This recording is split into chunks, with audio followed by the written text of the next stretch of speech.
doing currently high ticket, but the way that I started was completely of low ticket.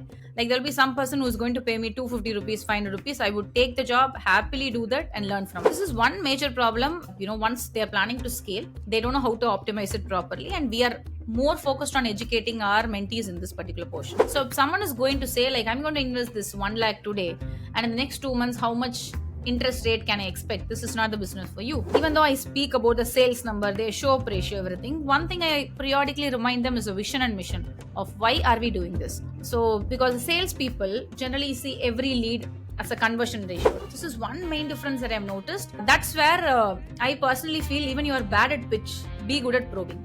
If you're good at probing, pitch will automatically happen. So it's always important that initially there will be a lot of struggles, and please don't expect too much perfection. So that is one thing. And another one important thing I want to share is email marketing. Many underestimate email marketing. I've been doing this for past 5+ years. Now I have around 1.3 lakh database. So this is where events come in, and I personally feel every coach to try a small event catch up. Only then people will trust you. Hello everyone, and welcome to the Killer Sales Engine podcast. My name is Om Janikram, your host, and with me I've got a very special guest as always, and here to present to you, what really ticks in the Indian market when it comes to the coaching business, the SaaS business, and especially with regards to sales and marketing and how you're going to stand out as a brand. Today, my guest is Nivetha Murli, and she is an e-commerce coach and agency owner, and she's been in the business for a long time. I've had the pleasure of working with her. Absolutely amazing woman to talk to and to work with. I'm excited to have her on the show. Welcome to the Killer Sales Engine podcast with Om Janikram. Welcome, Nivetha. How are you? Hi, Om. Doing good. How about you? I'm doing fantastic. I'm really excited about our talk today. So tell me, Nivetha, how did you get started? What really inspired you to become a coach? Okay, so I started as an e-commerce seller initially, and then I was also running an agency. It was during the COVID time that many were trying coaching program, but I started my coaching way before, like around 2018 itself. I started my coaching programs, but I don't know about all this LMS and all. I just had a set of recordings and said, "You go and buy this. I'll give you this recording." It was very simple, plain, and that was not my main business also. But during the COVID time, I was seeing a lot of people doing all these webinars, and multiple models came during that time, no? So I thought, okay, why not I explore it? Maybe I'll just give a try and share knowledge to people. First time I tried a webinar, 100 people plus came. And at the end, many started appreciating me that I know a lot of stuffs. And this gave me full energy. Thinking, okay, maybe I know something better, it seems. Let's give a try, and started working on this webinar model. And that's how I stepped into coaching. It was not a planned journey at all. Just I tried for one Sunday sitting on a webinar. It worked out, and it has been around 5 years that I've been continuously doing it. Fantastic. And before you became a coach, you were working on some big brands, getting some good results for them. So tell us a little bit about your pre-coach history. Like how did you learn the skill, and what were your learnings that you said, okay, this is something I need to take to other people so that they can help? What was the real pain that you saw in the industry that you wanted to fill? Got it. I started my e-commerce journey in 2013. That was the time when e-commerce actually came into India. So luckily, I was learning everything. So I always feel like I was growing along with e-commerce in India. So 2017, when I started the agency, many were coming into this business, but they were not aware of all the small tasks, how to list on Amazon, everything. It was like a cakewalk for me at that time. So I started working on it, and I started working with little higher clients also. And that's how I grab this agency space. And even right now we are running agency space, and also we are working with celebrity brands also in India. So one good thing that I did was I worked with low ticket people. Like now we call this high ticket closure, high ticket funnel. Yeah, I'm doing currently high ticket, but the way that I started was completely of low ticket. Like there'll be some person who's going to pay me 250 rupees, 500 rupees. I would take the job, happily do that and learn from it. And when my team started growing, initially I took low tickets. Then slowly I understood, okay, low ticket is not working. From there only I moved into high ticket. That is a very basic formation of my coaching program. Even though I was a seller, once I started an agency and I started helping multiple people, I learned, okay, this is how is e-commerce is working in India and also in foreign countries. That particular knowledge I was able to come and share in the coaching program. Amazing. And with regards to the kind of pains that people who want to get into e-commerce were facing or are facing currently, what are the top kind of problem areas that people who have this misconception that, hey, I can just get on Amazon and just kind of start selling my product and make money? What are the kind of the pains that you were seeing people go through, and you said, okay, no, let me guide them the right way. This is the right one, two, three, four. Like, because you started pretty much with the low ticket, like you said, I'm sure you were giving a lot of value. I know that for a sure.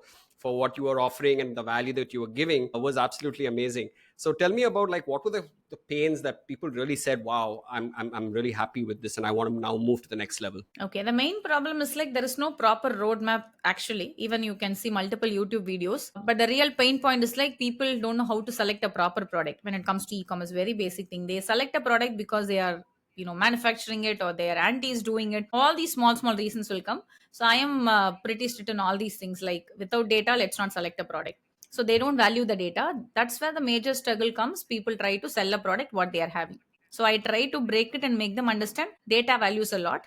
It's just not because you manufacture it, you should actually sell it. Apart from this, there are multiple documentations available on selling on marketplace. It's not just the GST. If it was just the GST, many could have started selling. Based on the categories, there are multiple, nuances, small nuances applicable, like approvals, etc. People are not aware of it and they get stuck there itself. So that's where our mentorship opportunity comes, and we guide them. No, this is how you should do, and this is the way that we have already cracked it down, and this is a working mantra. Just to copy and replicate it.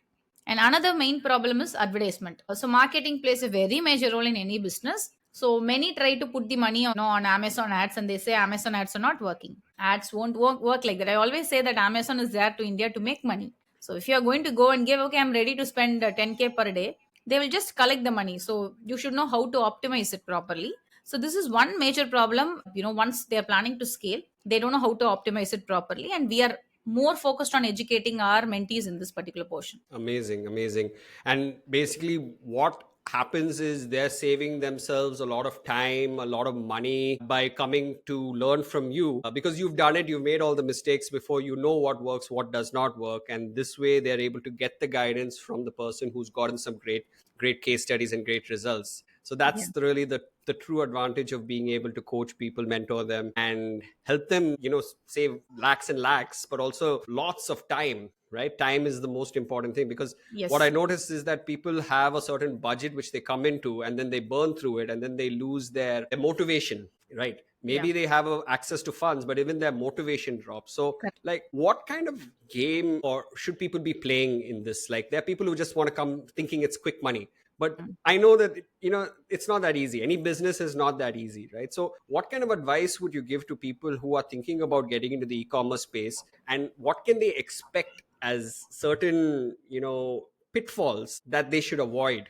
Like, you talked about the ads, knowing about the ads, you talked about picking the right product, right? These are things which will happen, and that is all along the way a really good thing for them to know. But in terms of the mindset of a person who's getting into this, like, I know housewives may be thinking about this. I know maybe young college kids might be thinking about getting into this business, but we kind of understand that this is a business, right? So what is the kind of mindset that they need to come in to be able to succeed in this space? Yeah. So it is not just for this business, for any business. So recently I did my event in Chennai. There was one guy who said, came to me and said, like, he lost his parents or something, and he's having a saving of around 60K, only 60K. And he said he want to start an e-commerce business. I said only one word to him: better go for a job. Please don't come here. Because when you're so desperate, your family situation is not also fruitful, and you have only 60K of savings, it's perfect time for you to go and settle in a job. And once you have the funds flow, you have to come for the business. Because what you said is really right. The mindset is very, very important. It's not just, no, you have money, you can do a business. It's not like that. So when it comes to e-commerce, it is one step more critical, because in service based business we don't have an investment. It is our skill is our investment. We can easily, come in, profitable in a month or two or even 6 months. But in product based business, it takes around 1 year to 2 years for you to come to the break even and the profitable range. So if someone is going to say, like, I'm going to invest this 1 lakh today, and in the next 2 months, how much interest rate can I expect? This is not the business for you. This is a long term game. In fact, I feel like nearly 5 years it takes for us to build a brand, shape it, or go for investment, or you take money out of it. It's going to be a very long term game. So don't come for e-commerce if you think that the next 2 months you're going to make money, because there have been few YouTube videos which shows all these shiny things also, but it's not at all true. It's a very, very long term game. And I also personally always feel quick success is scam, or you shouldn't fall for it. Let's have slow success. Anything I take, I always feel like I should not have success on it. I should have some problem in it. and I should solve the problem and then makes it successful. Only then we will be long lasting in this industry. So many new people who are coming into e-commerce feel that in 6 months or in 3 months they are going to make wonders. Their investment is going to come back, which is not going to happen at all. It's going to take a lot of time. Be ready to face all the problems, and yeah, we have solution for every problem. Amazing. Setting the realistic expectations is something that a lot of people don't do out there, because they want to be able to get that money in for coaching or get that Yeah, money in for a product that they're selling, with hopes that, okay, this person will anyway figure it out later. I'm not going to be in the picture. It doesn't matter to me.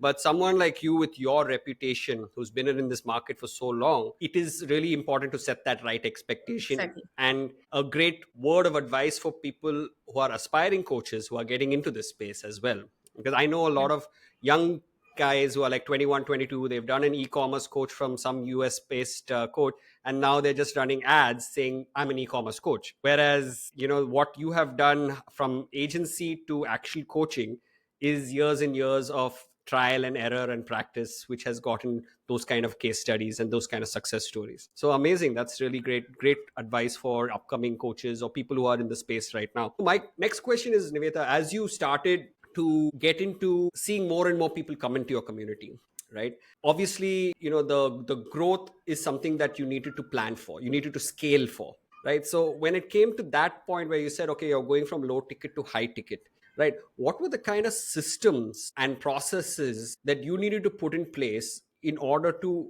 ensure the scaling happens? Because if you're doing a webinar, there is a one to many format that happens. But if you're doing high ticket, there's another process that maybe you have put in place. So try to help our viewers and listeners understand, like, what are the kind of systems and processes that they need to put in place in order to scale from, starting to get traction to becoming sustainable and then scaling. Okay, so first I was into low ticket coaching. It was around like 10K product, etc. So it was a webinar model. It was way more easy. Like during the COVID times or the 23 also, 2023 also, webinar was working. You pull people to the webinar, they'll come for the webinar and you pitch one product, which was very simple, and on spot conversion will happen. I had a pretty decent of 10 to 12% conversion. Or also we took the leads and also we worked with you in calling. We were able to convert. But slowly I felt like the marketing budget was not at all sufficient to do this. Like we were bringing 1,000 people inside this funnel every week. Now to bring 1,000 people, see, I started at like cost per people itself was 60 rupees. Then it increased to 600. Now and all it's going in 1,200 rupees. So the cost of operation of bringing one paid lead into the webinar funnel was way more higher. So your investment is also there. Example, consider, I always feel webinar is like a, that the Sunday will be like a pressure. On that Sunday, if I'm not well, it's gone. I don't have the conversion. The entire amount that I invested for this week is lost. So there have been one webinar where I lost my internet connection. My backup internet also failed. I literally felt like screaming loud. I just sent an apologize video also on the WhatsApp groups, but people started posting wrong comments. So I just went for a long ride, convinced myself, and then rescheduled it. It was very hard for me. So personally, it is not like I personally choose from low ticket to high ticket. It was all the marketing cost that involved. But one thing why also I moved to high ticket is like in low ticket, week on week, I was able to bring around 120 to 150 people on our coaching program. Now they just paid only 10K to me approximately. So 150 people coming, and the results was not so wow. The results were very, very minimal. I personally started a guilt feel. Am I not doing good? I'm putting all the efforts. The main problem was like in every Q&A calls, there will be around 300 to 400 people coming. There will be an Excel sheet I'll be opening. I'll ask them to put the question. I'll answer it, sit down and answer. But somewhere I had a guilt, like I'm not doing it good. So that was the time I moved from low ticket to high ticket, saying that let me handle a very quick set of people. Now I have around 40 to 50 enrollments per month. I'm happy with it. Now I know who are these 50 people, what is their name, and I know how I can meet them in person. Sometimes it happens. I meet them in person. Now everything happens. The close connection happened only I came to high ticket. And that because of that, the results also just came wow. So the amount of testimonials that we were able to bring before high ticket and after high ticket, there was a huge change. So personally, I started loving high tickets, and now we have entire system. Maybe initially I struggled for it. So now we have a system in place. Like before they come into our funnel, we have a VSL, that is video sales letter. They come inside the video sales letter, and we collect all the leads and we nurture them through two modes. One is WhatsApp, another is email. So we don't miss any leads. So we always try to nurture them and make them to watch a 30 minutes masterclass video and then make them to book a call. If they fail to book a call, again we nurture them with some sequence. And after they book the call, they come to the call, we try to speak about the package. If they're not fit, we don't disturb them, but still they are in my WhatsApp database and email database. So slowly we nurture through regular emails. So this system helped me in building trust to people. Like when we close a deal, even today, the lead will be from 2024, 2023, sometimes even 2020. Because I write emails, like 5 emails per week. All the 5 emails exist people. Sometimes we filter some of the tags, but they get nurtured everywhere. Sometimes we do Mm. WhatsApp notification also. So, and also organic content production also happening parallelly, which help make them to feel, yeah, I saw her somewhere, I know about our mentorship opportunity. So like this we have been creating multiple trust factors also. And post they come inside also, I feel that is where is the main important point, like we shouldn't leave them alone. And maybe I started with a simply weekly one call after the purchase of the program. Now it's not like that, everyone is going to have a growth manager. We have around 4 calls. And now, before only I was a coach, now we have 3 coach inside our academy. So I named this a proper academy with 3 coaches. There are growth managers at the next level, there are escalation matrix. We have set everything in place, so anyone who's coming inside should not ask for refund, Mm. provided there is some other issues. Okay, personal issues, there is nothing, but we don't have any refund system. And we make sure that we deliver more than we promised. So this is the entire system that it is building, and I'm keep on enhancing it every month on month. I think something, what best can I do to these people, because we are all here because of these people. And I love to teach people. When they come back to me and say, hey, I made this 1 lakh, this is my first month, I am the most happiest person in the world.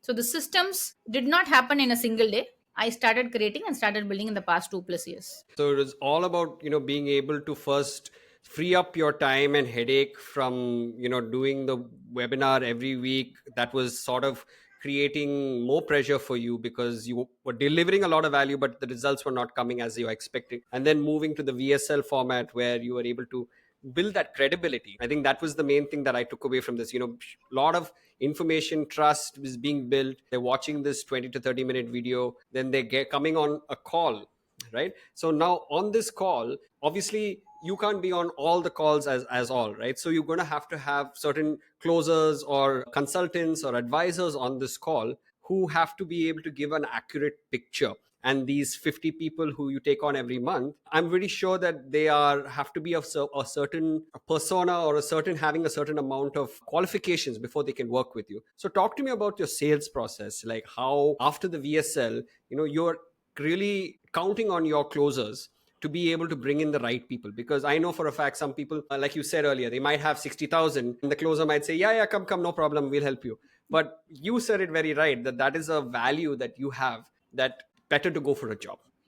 Yeah. And that is a service which you are doing. You're serving that person rather than trying to sell that person just for the sake of money. So I'm curious about how your closers, the people who are on the calls representing your brand, what is it that you look for in them, and how are the ones who are doing really well really making sure that they're bringing in the right people? Yeah. So you asked a wonderful question. Like, you can't sit in all the calls. Touchwood, still now I have not sat in any one of my B2C calls. Of course, in B2B calls where we try to connect with Shark Tank leads and all, I used to sit on the calls. It all happened because initially you were working with me, then my team started working. Even there was tough time, I decided I shouldn't go on the call. So that is my first advice for every coach. If they try to sit on the call, it's spoiled, because you will have a different conversion percentage. I may have 60% conversion, but the same I'll start expecting on the closures, which will not happen. So first, we shouldn't be on the call. I was very conscious on that step. And second thing is that the closures expectation, even though the industry standard says that many follow script. Okay, I also have a script, I don't say no.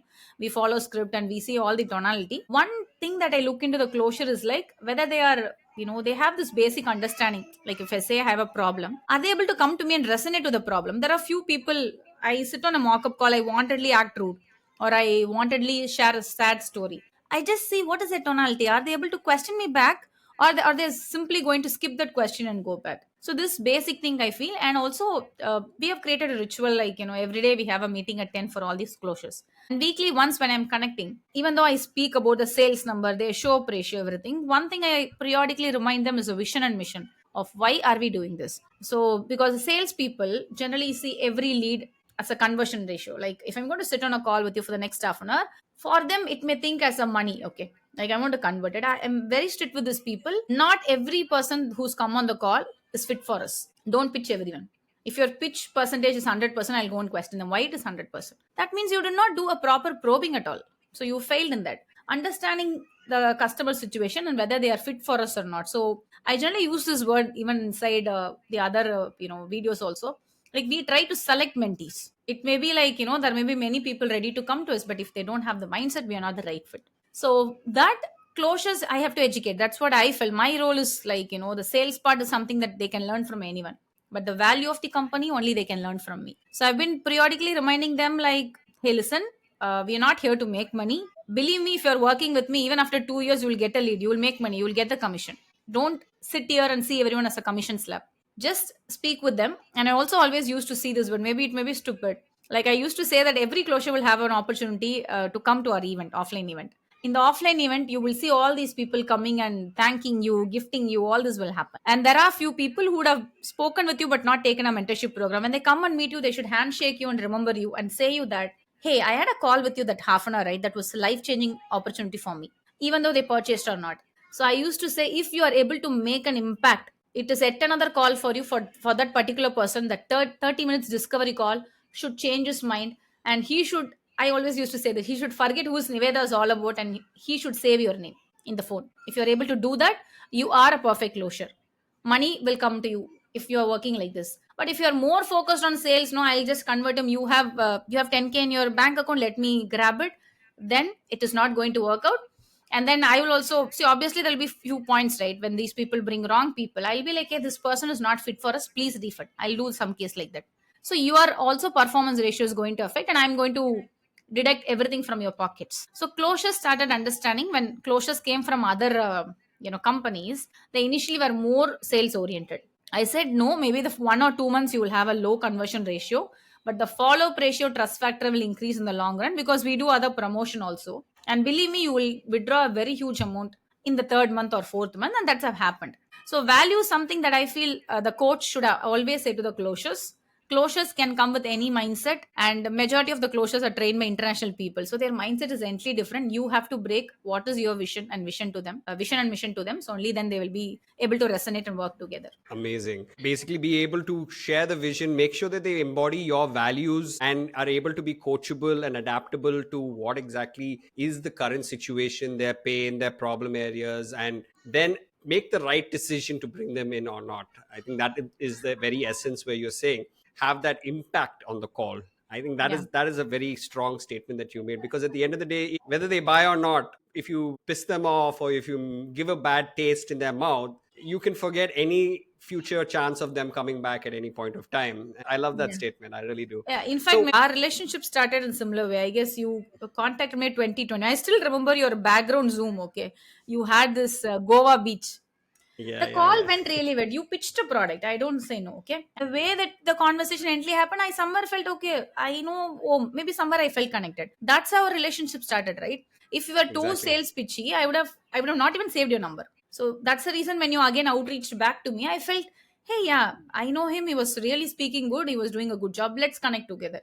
So all the next outreach also will work out, or all the conversions will happen only if you understand them and give a solution. Exactly. And whatever said and done, there are closers who come and go, but it's also about the way that you have that empathy and that ability to maintain a good relationship with your client, with your potential prospects. These are things which leave that long lasting impact, like you said, right? I mean, we've had even though right currently we're not working with each other, we're still very good friends. We still connect very often, and I'm grateful for the relationship that we have. So that's something that a lot of closers out there should kind of realize, that it's all a relationship building game. At the end of the day, money will follow if you're Yeah. if you're good at building relationships. Amazing. So one more question I want to ask you about this before we move on to the next phase. See, there's a big misconception about what a closer is and what a salesperson is. There is a lot of like a gray area. Have people coming from ed tech background, and you have people coming from say just kind of insurance background, and then you have people who are also in this education space, like Yeah. we call them admission counselors, or we call them just enrollment officers, or whatever you want to call them, success advisors, right? Like if we were to kind of just really define like the difference between a sales closer and a traditional salesperson, what would be your top three differentiators? Okay. So honestly, to answer your question, there have been a lot of interviewers who come from this Byju's and all, who worked in Byju's. They would have made a very good sales amount, and when I say it's closure, no, they won't even come for the next round of interview because they feel no, this closure is something little out of what they actually feel. Maybe all these telecalling people. See here, we have to maintain a face-to-face contact. You have to have a good body language. Somewhere they feel it's too hard, but honestly, I feel everything comes from sales. Say I am not from sales background. I'm a tech person. I sit on only B2B calls very rarely. In case there will be sometime, no, the very big client will be there. Celebrity brands, no, I used to sit. So I am not even a salesperson, but because of my technical knowledge, I used to close it. I personally felt the main difference is all about probing. Consider that I'm from an insurance background. Okay, I can do a call, I can just get it. You will be constantly, sometimes you feel irritated also. But in closure, it's not like that. We just get an half an hour slot and I have to speak to you, and I should not be like too much questioning you into your personal affairs, but still I should get the pain point from you. This is one main difference that I've noticed. That's where I personally feel even you are bad at pitch, be good at probing. If you're good at probing, pitch will automatically happen. Figuring out the pain point is something that a closure should be good at, which a salesperson may or may not be good at. So another thing is like the product knowledge. Since we majority of this happens in a Zoom call or something, I personally feel no, we have been constantly speaking like this, but if it have shared a screen and we are done speaking, it would have been more engaging. So if you don't go deep into the product knowledge, I always say my closure. If you're having so much of product knowledge, consider someone is going to question a technical question. Instead of coming to that point, yeah, I'll answer you later or answering in short form, they go technically deep inside the points. In a normal phone call, you can do this, but when it comes to the half an hour slot where you have to do the probing pitching, don't go too much technical. If you are going too much technical, you are deviating the topic and that particular deal you will not close. So I whenever I see a recording more than 40 minutes, I question them why it's 40 minutes. They go like in a flow, if you ask me something, no, I also have this problem. I go technically, but you should know how to come back from the technical point to the probing point. So this one major difference you can do in phone calling, but not here. And another thing is the post pitching part, which is very important.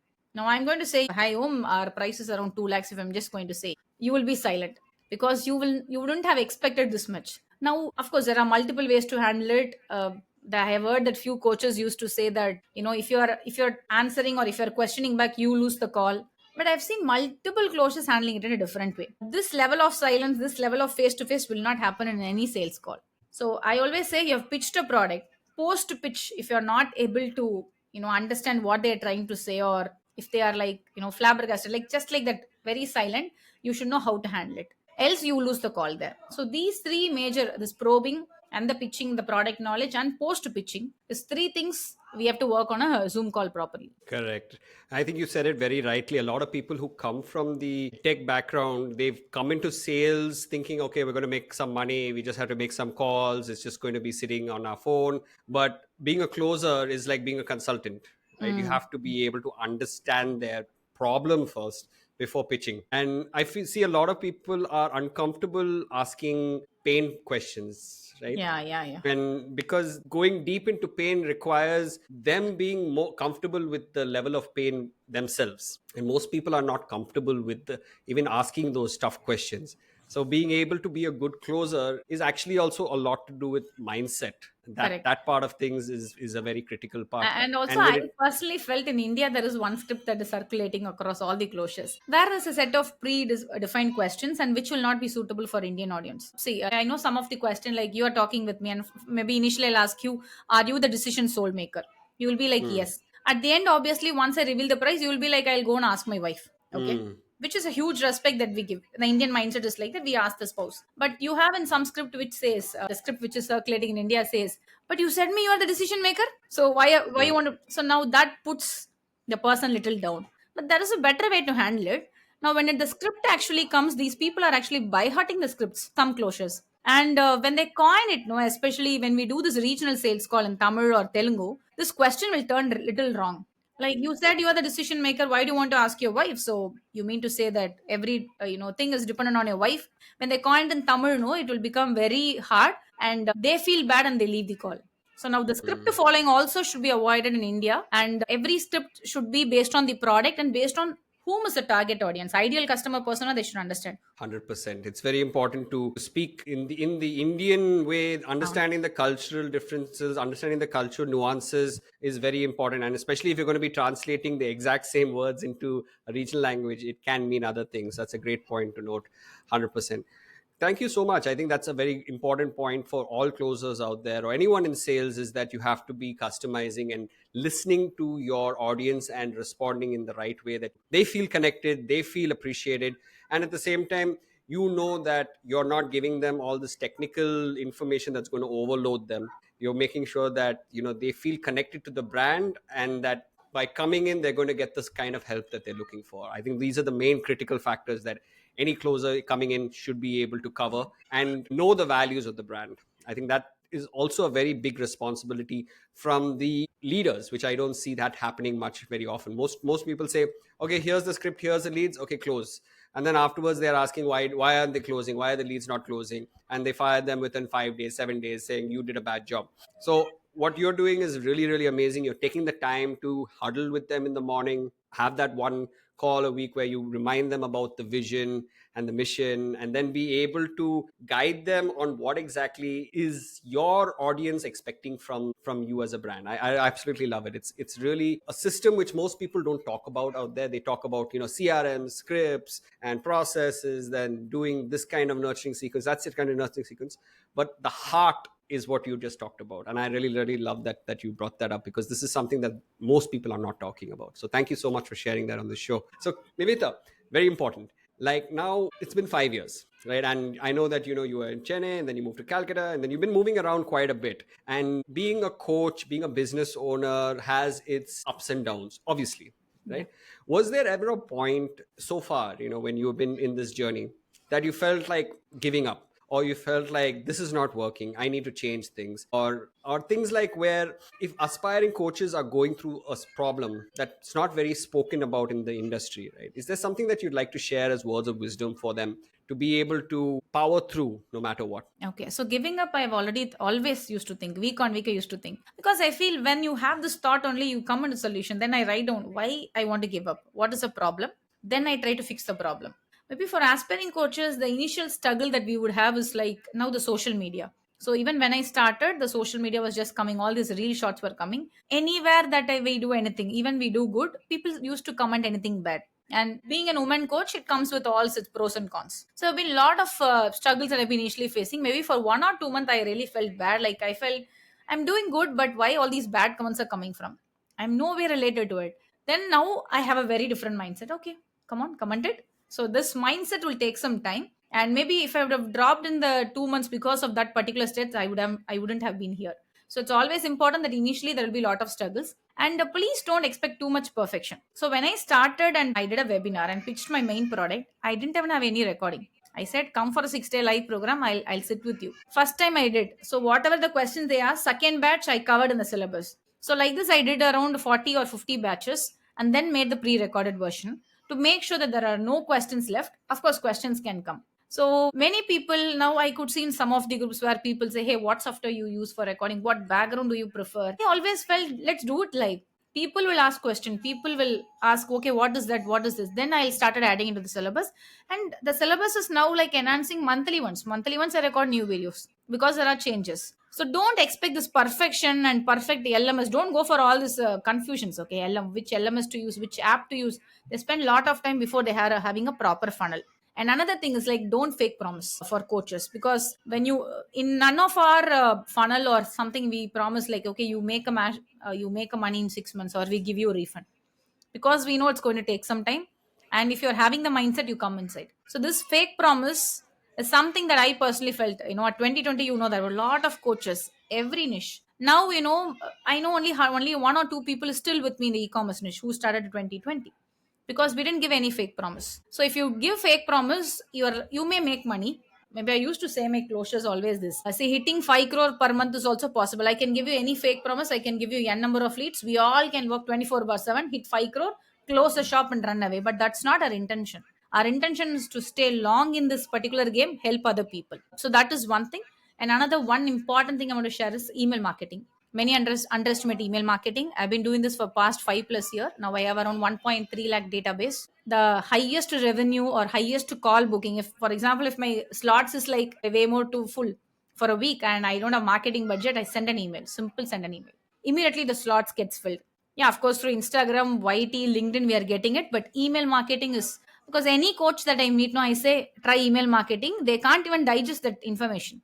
They're like, hey, no, it won't work out. Of course, I know the cost of operation of email marketing is way more higher, but it is worth. So try email marketing from the initial stage. I did it maybe after I got at around 10,000 database. That was itself late. So if you work on it properly, you can build a long-term brand in this and any product that you want to sell in the future also.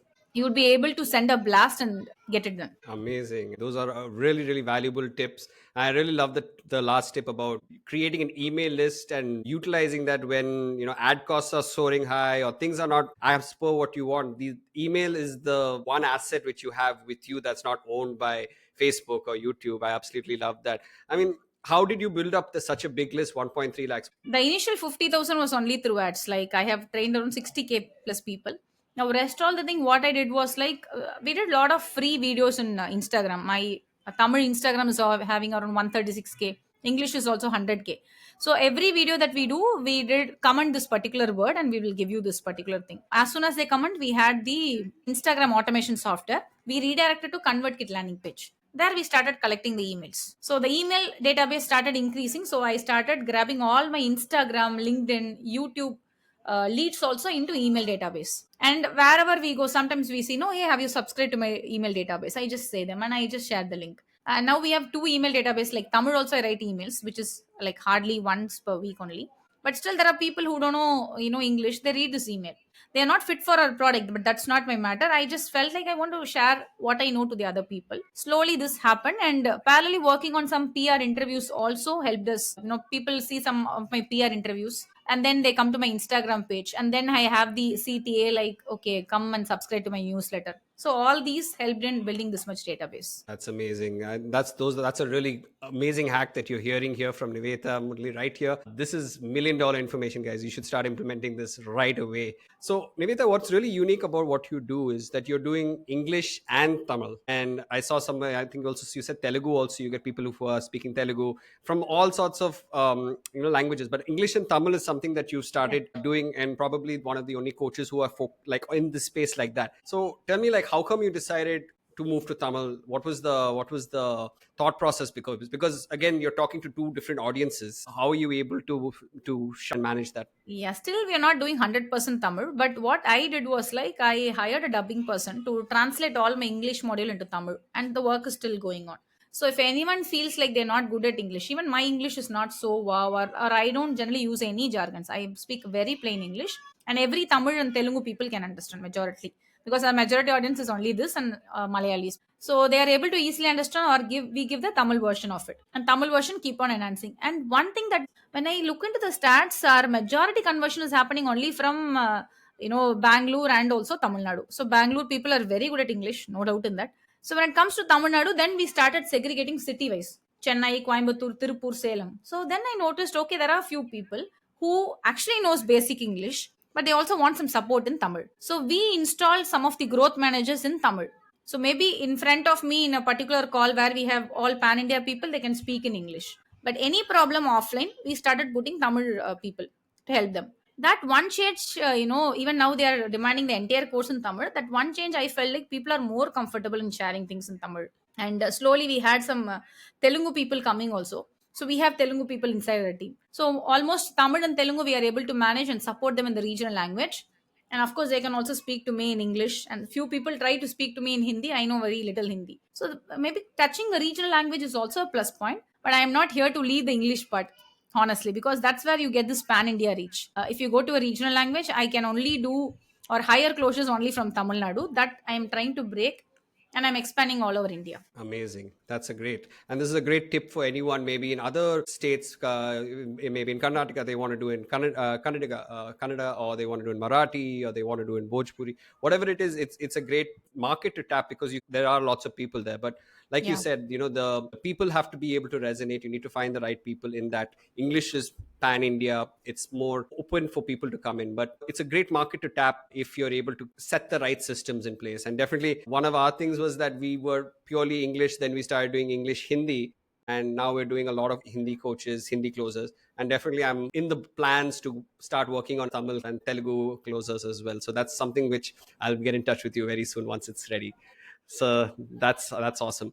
All right, so I know that you recently had an event, right? Yeah. And I'm really curious about, you've done webinars, you've done your VSL with taking them to agency model.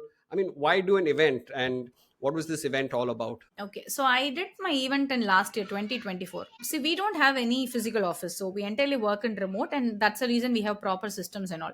Somewhere people started questioning me. During COVID, there was no question. Later, they started questioning me, can I come to your office? Where is your office? How are you operating without office? And that's actually my USP. I say, like, hey, I'm there running, 3+ business without having an office. That's where I'm going to teach you to build an Amazon business without office. But still, people felt that some trust factor is missing. So when I did the first event, of course, it is not a profitable event. We did it just for enhancing the trust. And I started meeting people and it worked out really good. So people got a lot of trust factor and they started saying, yeah, you did an event, right? So I personally felt people want physical connection, even though we say webinars, etc.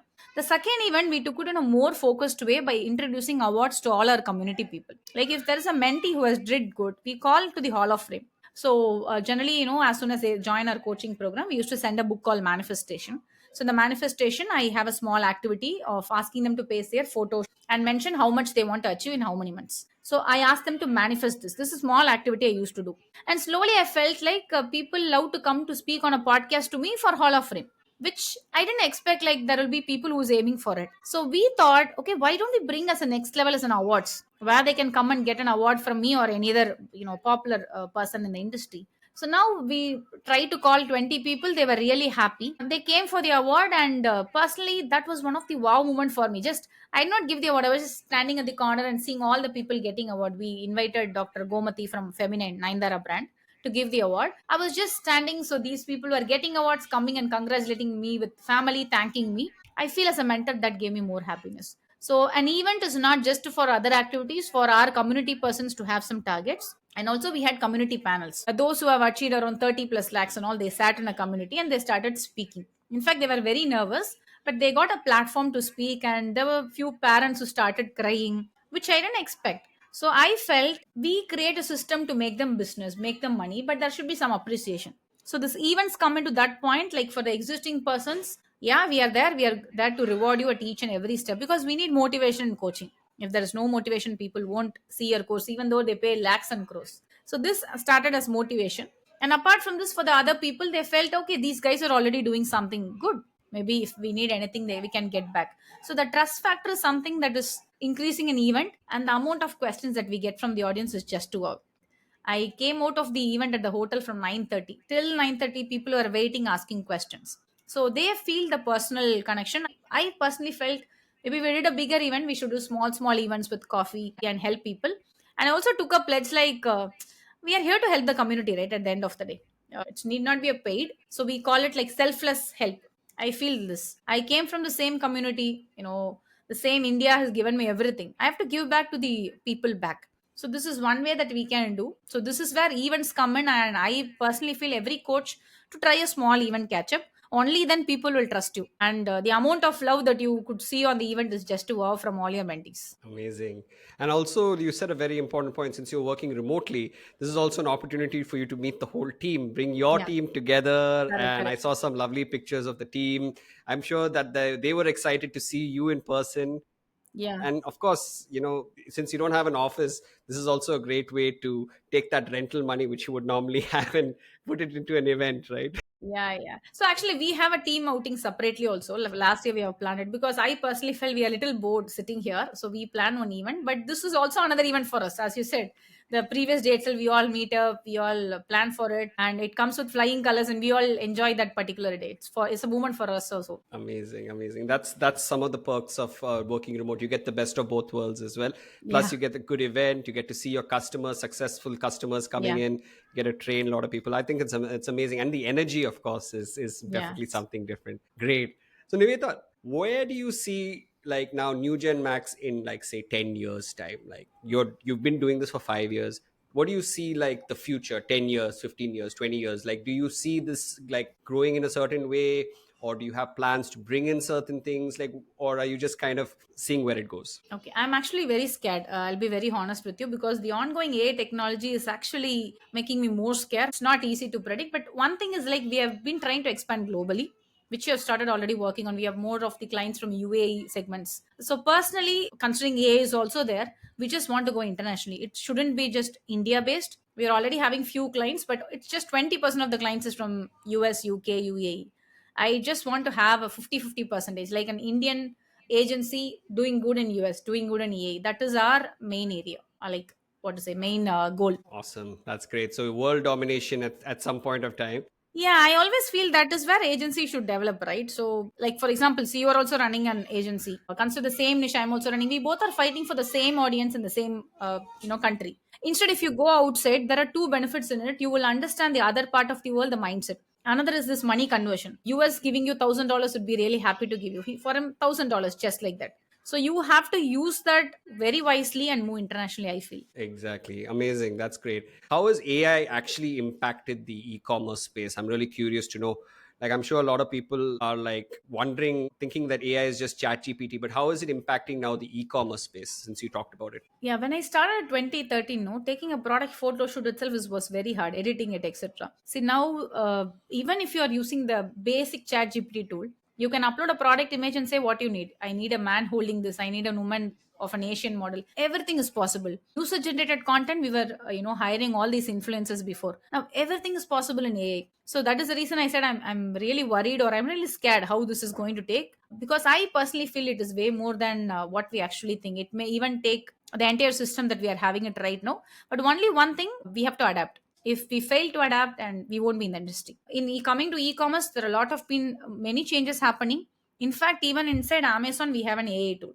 Amazon itself is giving an AI tool and saying that just to click here to write all your description. So every marketplace is also adapting this, and definitely we have to start adopting this particular feature also. Amazing. I think in any new technology comes up, you are already doing your R&D and ready to showcase that to your potential mentees and customers as well. So Yes. that's also another great advantage. You're on that edge of as the innovation is happening, which is really amazing.